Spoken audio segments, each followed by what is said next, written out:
Dunia katili no nei le Khualpu Thugelh te apps ka jalam ka ball pen te moya wa pen ka expire ta tuna thak kon bola ye WhatsApp post to a video to et khopa ye sima wa cha video eta which install di dan instruction on hil di kai nei Thugelh na sim le chin che python kai thung ni WhatsApp on post dinga ye read more ki chin chin WhatsApp ai kon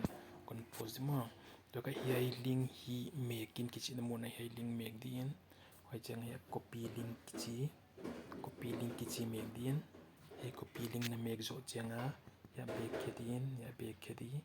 back kedi to ka chroma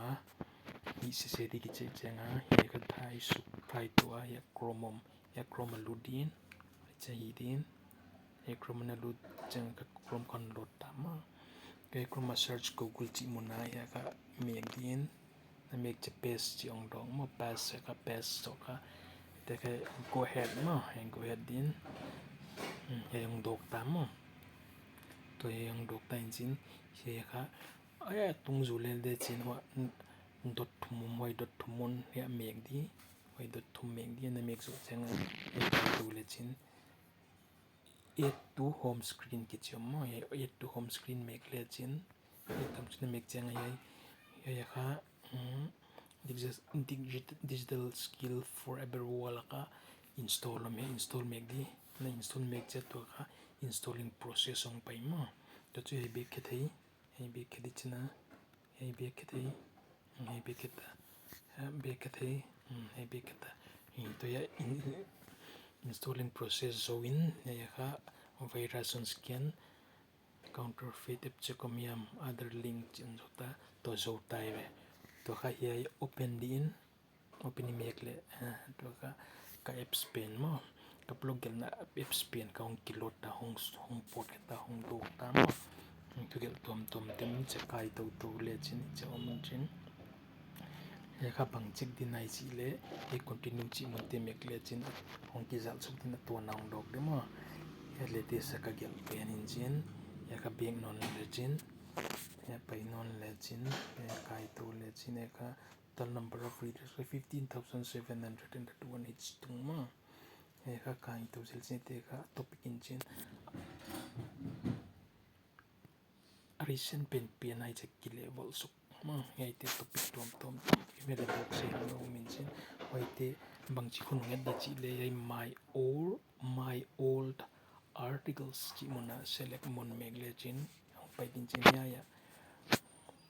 kai to le chin November 2009 na pen chu khat mo December 2000 na sagi mo January 2010 a pen no le li mo ya meg le chin ka ong kilot tan to call to bangin ruler in mo Manipur jewels also known as Banpur by local tribals idang articles luite khonung sim theidia ka koi ka hol khop wai ka sim no mama di wa ka ola sim tak zel te demand for CM recognition Manipur chi khujom wai te kha yen le chin wai back canon le chin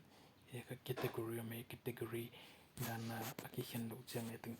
ka hi thung nai ka blok bul thung nai ka category ka khen ka loinga 113 ka category khen lo min chin hoi nunga to latest wa kun update te ka khen social chi bang politics chi bang kanin inga he ka foreign policy chi bang he bang on khen ta kai chu kun khen te to kun mek chi India foreign policy at the crossroad balancing the US China Russia Japan and the BRICS ma he pan continue make legend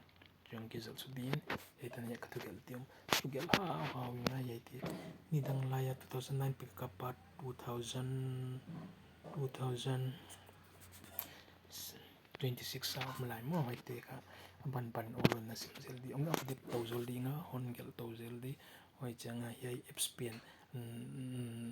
na mobile an install chin batap tap ngai lo pata direct ka luthi de ki bol mo to he be ke le chin na apps pen na install hin ta din chin he be ke le chin he be ke te na install hin chin he la ka jong le chin to hi amma Chinzakhual for a BWA hi logo make le chin hong ki lon non mai di mo ka Thugelh te hoya check thei di na phone a screen na mobile apps tang de na install ta va time ngai lo a link va time non ngai lo o lo la ka hun nei dan non gel to dinga he be pen dana ka ya ka apps ya va mek le chin chang kilon re pen na chita nang pa hilal yai pa yang kilon oi chabe ke di china na dei kale ya mek non ding ya mek den le chin kholo ya yai la ya mek den le chin ya uninstall lamma ya uninstall mek le chin ya uninstall hi cha uninstall thei le